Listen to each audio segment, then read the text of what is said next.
네, 지난 시간에 저희는 공판 절차의 기본 원칙에 대해서 살펴본 바 있습니다.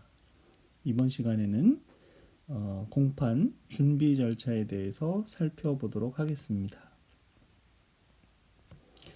먼저 공판 준비 절차의 의의에 대해서 보면은 공판 준비 절차는 수소법원이 공판기일의 준비를 위하여 행하는 절차라고 하겠습니다.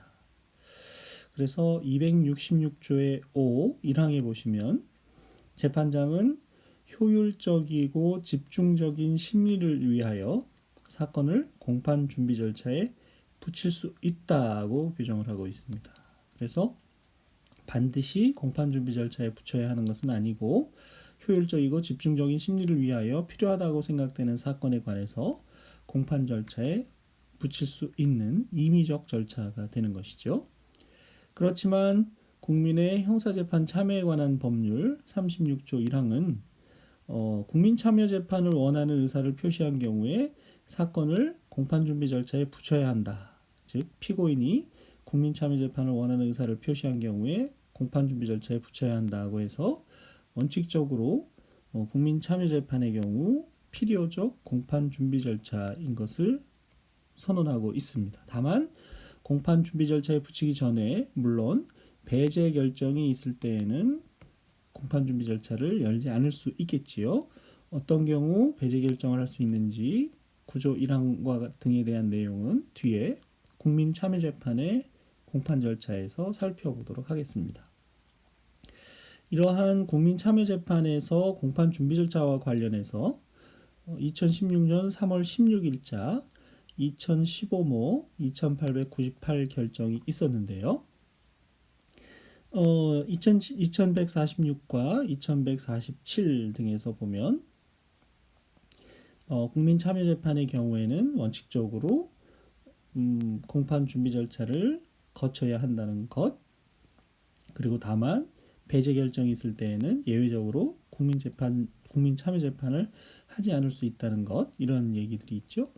그리고 구조 1항 3호에 보시면 2147 중간 부분에 구조 1항 3호가 소개되어 있는데 성폭력 범죄의 처벌 등에 관한 특례법의 2조의 범죄로 인한 피해자가 국민참여재판을 원하지 않는 경우에는 국민참여재판을 하지 않는 결정을 할 수 있는 조항을 두어둔 것이죠. 그것은 성폭력 범죄로 인한 피해자의 인격이나 명예 손상 등 여러 가지 사정을 고려해서 그렇게 배제 결정을 할 수 있도록 한 것이죠. 그래서 2148에 보시는 것처럼 이와 같은 경우 국민참여재판을 도입한 취지나 국민참여재판을 받을 피고인의 권리 등에 비춰볼 때 배제 결정을 하는 것이 배제 결정을 하려면 어떤 이런 사항들을 고려해야 된다는 것입니다.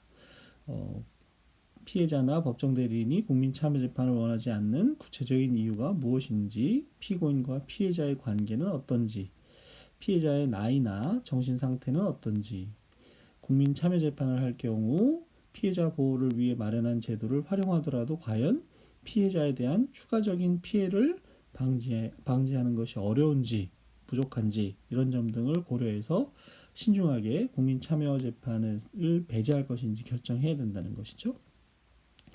그래서 그러한 사정을 고려함이 없이 단지 성폭력 범죄 피해자나 법정 대리인이 국민참여재판을 원하지 않는다는 이유만으로 바로 배제 결정을 하는 것은 바람직하다고 할 수 없다는 것입니다. 그래서 이 사건에서는 국민참여재판 배제 결정을 한 것이 정당하다, 그런 점을 고려하더라도 그렇게 결론을 내렸던 사안입니다. 이 판결에서는 국민참여재판제도의 취지 그리고 국민참여재판을 배제할 수 있는 사유로서 성폭력 범죄의 처벌 등에 관한 특례법 위반의 경우 어떤 점들을 고려해서 배제 결정을 해야 하는지 그런 점들을 살펴볼 수 있는 판결이었습니다.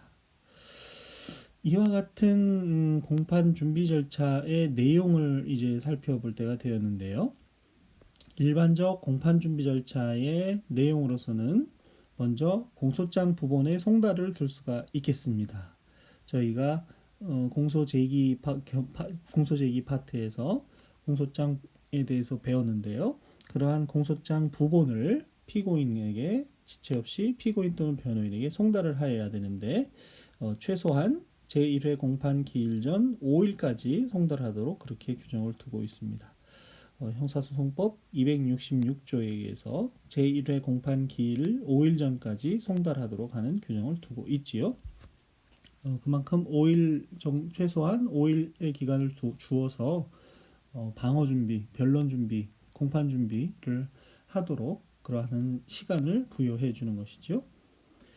그래서 이 공소장 부본 송달과 관련해서 2014년 4월 24일 선고된 2014도 3498 판결은 2153에서 보시는 것처럼 공소제기가 있으면 지체 없이 공소장 부본을 피고인 또는 변호인에게 송달하여야 되는데 5일 전까지 최소한 제1회 공판 기일 전 5일까지 송달해야 한다고 규정을 하고 있죠.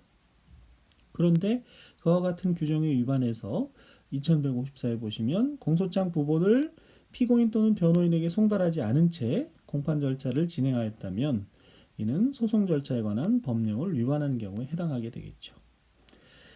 그렇지만 5일 전 송달 규정을 지키지 않았다 하더라도 피고인이 이 법정에서 아무런 이의를 제기하지 않고 공소사실에 관해서 충분히 진술할 기회를 부여받았다면 판결에 영향을 미친 위법이 있다고는 할 수 없다. 이것이 이제 법리인데, 그렇지만 공시송달의 방법으로 피고인을 소환해서, 공시송달에 대해서도 저희가 앞선 강의에서 소송행위 파트에서 공부한 바 있죠.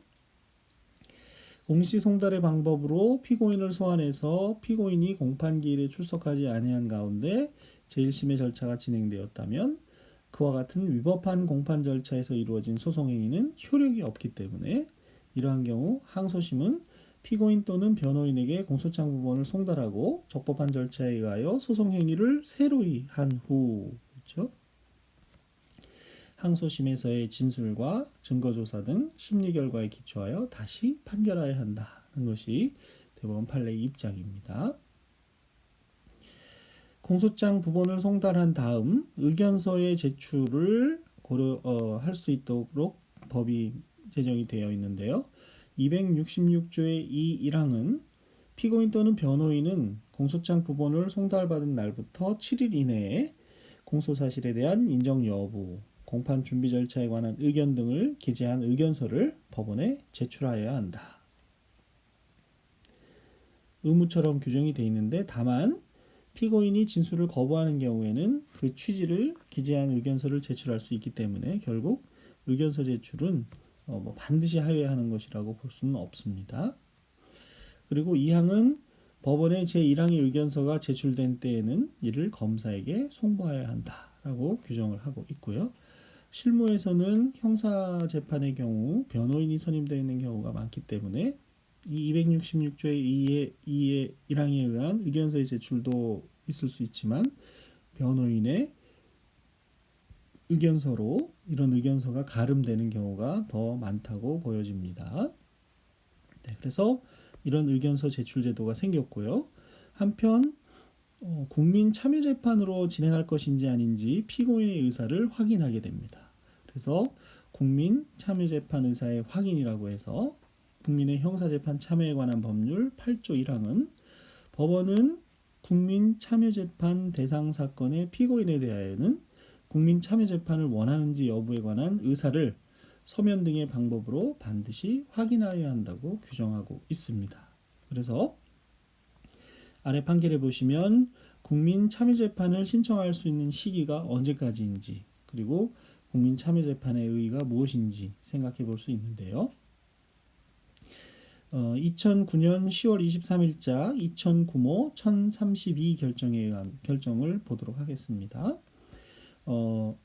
한번 읽어보겠습니다. 2159에 보시면 국민의 형사재판 참여에 관한 법률에 의하면 제1심 법원이 국민참여재판 대상 사건을 피고인의 의사에 따라 국민참여재판으로 진행함에 있어 별도의 국민참여재판 개시 결정을 할 필요는 없고 그에 관한 이의가 있어 제1심 법원이 국민참여재판으로 진행하기로 하는 결정에 이른 경우 이는 판결 전의 소송 절차에 관한 결정에 해당하며 그에 대하여 특별히 즉시 항고를 허용하는 규정이 없으므로 위 결정에 대하여는 항고할 수 없다고 할 것이다.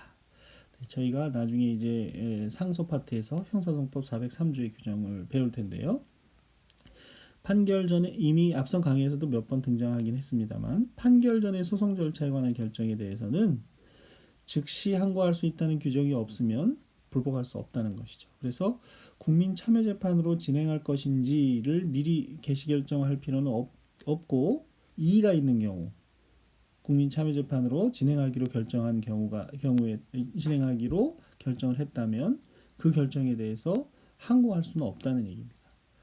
따라서 2160에 보시면 국민참여재판으로 진행하기로 하는 제1심 법원의 결정에 대한 항고는 항고의 제기가 법률상의 방식에 위반한 때에 해당하여 항고할 수 없는 경우이기 때문에요. 그 결정을 한 법원이 항고를 기각하여야 하고 결정을 한 법원이 항고 기각의 결정을 하지 않은 때에는 항고 법원이 결정으로 항고를 기각하도록 그렇게 되어 있습니다. 그래서 같은 취지에서 원심이 국민참여재판으로 진행하기로 한 제1심 법원의 결정에 대한 검사의 항고를 기각한 것은 정당하다는 얘기죠. 네. 국민참여재판으로 진행하기로 한 법원의 결정에 대해서 항고할 수 있는지에 대한 판례가 되겠습니다. 그 다음 법에서는 법이라는 건 국민참여재판법이죠. 피고인이 공소장 부본을 송달받은 날부터 7일 이내에 국민참여재판을 원하는지 여부에 관한 의사가 기재된 서면 의견 확인서를 제출하도록 하고 있고 피고인이 그 기간 내에 의사 확인서를 제출하지 않은 때에는 국민참여재판을 원하지 않는 것으로 본다고 규정이 되어 있습니다. 8조 3항에. 그리고 공판준비기일이 종결되거나 제1회 공판기일이 열린 이후 등에는 종전의 의사를 국민참여재판을 하겠다든지 국민참여재판을 하지 않겠다는 의사를 바꿀 수 없다 이렇게 규정을 하고 있는데요. 국민참여재판을 하는 이유는 2163에서 보시는 것처럼 사법의 민주적 정당성과 신뢰를 높이기 위한 것으로 법으로 정하는 바에 따라서 누구든지 국민참여재판을 받을 권리를 가지는 것이지만 이 당시 판결이 선고되었을 때 어떤 판시를 했냐면 시행 초기에 여러 부담들을 고려해서 국민참여재판 대상 사건을 중재사건으로 한정했던 것뿐이다. 그렇기 때문에 법에서 정하는 국민참여재판 대상 사건에 해당하는 경우 피고인은 원칙적으로 국민참여재판으로 재판을 받을 권리를 가진다는 것이죠. 다만 여러 가지 부담을 고려해서 사건을 중재사건으로 한정을 했을 뿐이라는 얘기죠.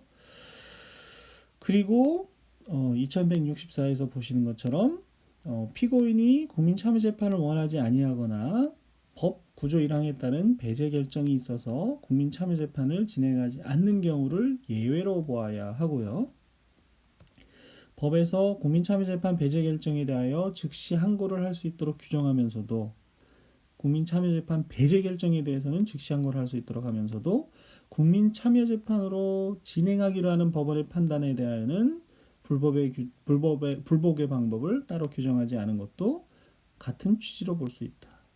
그리고 당초 정부가 제출한 법률안에서는 의사 확인서를 제출하지 아니한 피고인의 경우 필요적으로 기일을 열어서 피고인을 상대로 국민참여재판을 원하는지 여부를 확인하도록 하였으나 법을 만드는 국회 심사 과정에서 법이 제정되는 국회 심사 과정에서 의사 확인 절차로 인한 법원의 부담을 감소시키고 피고인의 필요적 소환으로 인한 절차 지연을 방지할 목적으로 공소장 부본을 송달받은 날로부터 7일 이내에 의사 확인서를 제출하지 아니한 때에는 국민참여재판을 원하지 않는 것으로 본다는 내용으로 법이 수정되어서 제정되었다는 것입니다.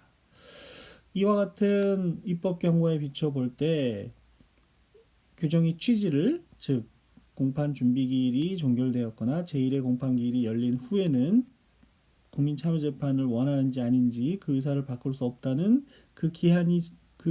법의 취지를 기한이 지나면 피고인이 국민참여재판을 신청할 수 없도록 하려는 것으로 보기는 어렵고 당초 국민참여재판을 희망하지 않는다는 의사 확인서를 제출한 피고인도 제1회 공판기일이 열리기 전까지 의사를 변경해서 국민참여재판을 신청할 수 있는 것인데 국민참여재판으로 진행하는 경우에는 필요적으로 공판준비기일을 열게 되고 공판준비기일이 종결되면 종전의 의사를 변경할 수 없게 되므로 제1회 공판기일이 열리기 전까지 종전의 의사를 변경할 수 있는 피고인의 당초 국민참여재판을 희망하는 의사확인서를 제출한 피고인은 해당하지 않게 되겠지요.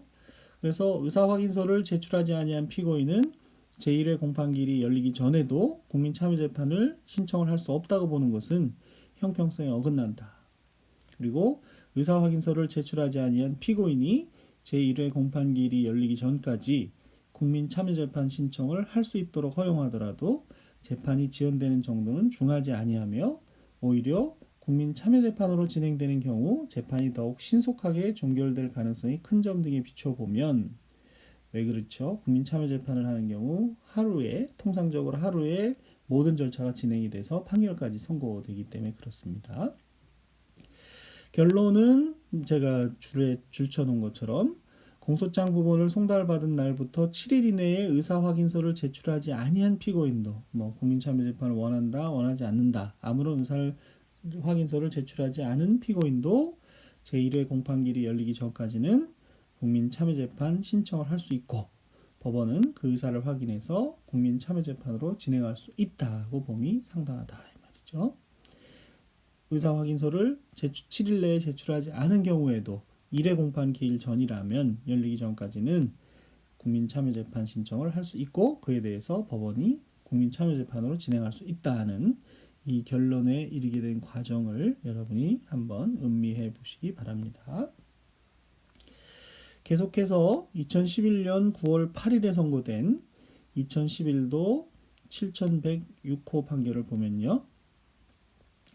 2165 판결에 대해서는 국민참여재판 신청을 피고인이 했음에도 불구하고 배제 결정을 하지 않은 채 통상 공판 절차로 진행하는 것은 피고인의 국민참여재판을 받을 권리 및 법원의 배제 결정에 대해서는 항고할 수 있는 항고권 등의 중대한 절차적 권리를 침해한 것으로서 위법하다 이렇게 얘기를 한 것이죠. 그리고 그런 절차에서 이루어진 소송행위는 무효라고 봐야 된다는 것입니다. 이 사건의 경우에는 어떤 일이 있었냐 하면 2166에 보시면 피고인에게 공소장 부분을 송달한 날로부터 7일이 채 경과하기도 전에 의사확인 기간이죠. 전에 공판기를 진행하여 피고인에게 국민참여재판 신청을 위해서 법에서 정하고 있는 기간을 부여하지 않았고 그럼에도 불구하고 제1회 공판기일에 앞서 피고인의 국민참여재판 신청 의사를 확인하는 절차를 거치지도 않았습니다. 결국 이로 인해서 피고인은 제1회 공판기일 바로 전날에 구치소장에게 국민참여재판 신청서를 제출하였으나 제1회 공판기일이 진행된 후에야 그 신청서가 법원에 접수된 사실을 알 수 있었고 이로 인해서 피고인은 국민참여재판을 신청하였음에도 불구하고 통상의 공판 절차에 의해 재판을 받게 됨으로써 국민참여재판을 받을 권리를 침해당하였을 뿐 아니라 제1심 법원이 그 신청에 대한 배제 결정을 하지 않음으로 인하여 국민참여재판을 받기 위해 즉시 항고할 권리조차 박탈당한 사실이 인정되는 사건입니다. 이러한 경우 2167에서 보시는 것처럼 위법한 공판 절차에서 이루어진 소송행위로서 무효라고 봐야 될 것이고 결국 제1심 재판은 소송 절차가 법령에 위반하여 판결에 영향을 미친 위법을 범한 것으로서 파기를 면할 수 없게 됩니다. 그리고 이러한 절차상의 하자는 직권조사 사유에 해당되기 때문에 원심법원에서는 피고인이 그런 사유를 항소 사유로 주장하지 않는다 하더라도 직권으로 조사를 해야 된다는 그런 사안이 되겠습니다. 그래서 국민참여재판에서 의사 확인을 거치는 과정에 대한 판결이 되겠습니다. 그 다음 2012년에 선고된 2011도 15,484호 판결을 보시면 2169에서 보시는 것처럼 국민참여재판의 의의에 대해서 설시를 하고 있고요. 그리고 결국 그와 같은 규정에 따르면 국민참여재판을 실시할 건지 여부는 2170에서 보시는 것처럼 1차적으로 피고인의 의사에 따라서 결정이 되게 돼 있다. 그래서 공소제기가 있으면 법원은 그 국민참여 대상 사건에 대해서는 의사를 서면 등의 방법으로 반드시 확인해야 된다. 그리고 그런 경우 여러 가지 이제 법적인 내용이 따르게 되겠지요. 그럼에도 불구하고 2171에서 보시는 것처럼 의사 확인 절차를 거치지 않고 바로 통상의 공판 절차로 재판을 진행하면 위법한 소송 절차가 되고 소송행위도 무효라고 하는 것을 앞에서 본 바가 있고요. 다만 2172에 이제 제가 밑줄을 쳐놨는데요. 2172에 보시면 국민참여재판은 피고인의 희망의사의 번복에 관해서 일정한 제한을 두고 있는 외에는 피고인의 의사에 반하여 할 수 없는 것이니까요. 공판기 준비기일이 종료되거나 제1회 공판기일 이후에는 그 의사를 바꿀 수 없다고 했는데요. 그래서 피고인의 의사에 반하여 할 수 없는 것이기 때문에 제1심 법원이 국민참여재판의 대상이 되는 사건임을 간과하여 이에 관한 피고인의 의사를 확인하지 않은 채 통상의 공판 절차로 재판을 진행하였더라도 피고인이 항소심에서 국민참여재판을 원하지 아니한다고 하면서 잘못된 제1심의 절차적 위법을 문제 삼지 아니할 의사를 명백히 표시하는 경우에는 그 하자가 치유된다. 그래서 제1심 공판 절차는 전체로서 적법하게 된다고 봄이 상당하다는 판결입니다.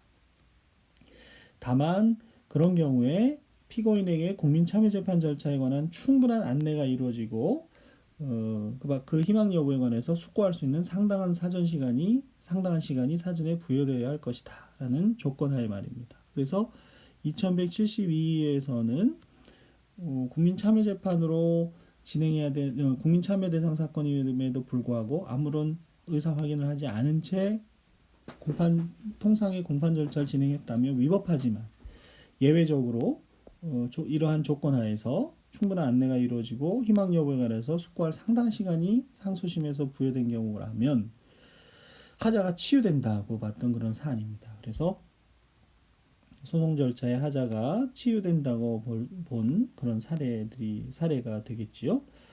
이 사건의 경우 왜 그런 문제가 되느냐 하면 강제추행치상의 점이 당시 처음 국민형사재판 참여에 관한 법률에 의해서 대상 사건에 해당함에도 불구하고 국민참여재판을 원하는지를 확인하지 않은 채 통상의 공판 절차에 따라 재판을 진행했던 경우입니다. 그리고 항소심에 이르러서 앞서 봤던 2172 하단 부분에서 보는 것처럼 충분한 안내가 이루어지고 희망 여부에 관해서 숙고할 수 있는 상당한 시간을 주었음에도 문제 삼지 않겠다고 하면서 국민참여재판을 원하지 않은 경우 하자가 치유된 것으로 보는 그런 사안이 되겠습니다.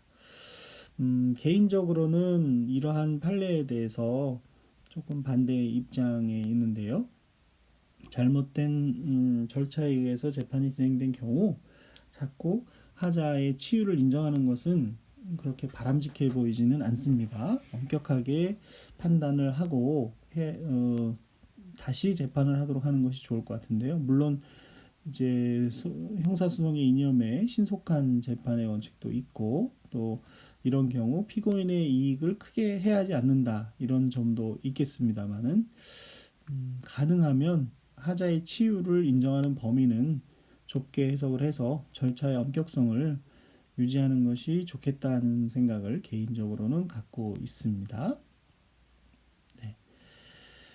그런 정도로 말씀을 드리고 결론적으로 이 판결에서는 공판 절차상의 하자가 치유되었다고 봤던 그런 사안이 되겠습니다. 2174 마지막 부분에 제가 결론에 줄을 쳐놨지요. 그 다음으로 국선 변호인 선정에 관한 고지를 하게 되는데요. 국선 변호인 선정이 필요한 사건의 경우 공소 제기가 되면 재판장은 변호인이 없는 피고인에게 국선 변호인을 선정하게 된다는 취지 그리고 국선 변호인 선정을 청구할 수 있다는 취지를 서면으로 고지하여야 합니다.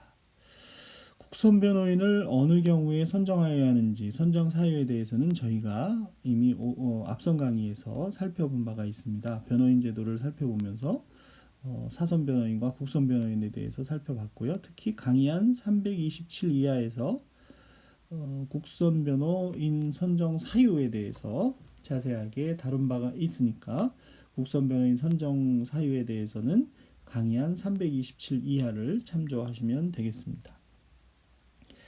이와 같이 국선 변호인 선정에 관한 고지를 받은 피고인이 변호인을 선임하지 않거나 빈곤 등의 사유에 해당하는 피고인이 국선 변호인의 선정 청구를 하거나 피고인의 권리 보호를 위하여 법원이 재량으로 국선 변호인을 선정하여야 할 때에는 법원은 지체 없이 국선 변호인을 선정하고 피고인 및 변호인에게 국선 변호인을 선정했다는 뜻을 고지하도록 형사소송 규칙 제17조 제3항에서 규정을 하고 있습니다. 네, 이번 시간에는 공판 준비 절차로서 공판 준비 절차의 내용으로서 공소장 부분을 송달하고 의견서를 제출받고 또 국민 참여재판 의사가 있는지 의사를 확인하고 국선 변호인 선정이 필요한 경우 국선 변호인 선정에 관한 고지를 하도록 하는 부분에 대해서 살펴보았습니다. 다음 시간에는 계속해서 증거 개시 제도, 공판 준비 절차로서의 증거 개시 제도에 대해서 살펴보도록 하겠습니다. 네, 여러분.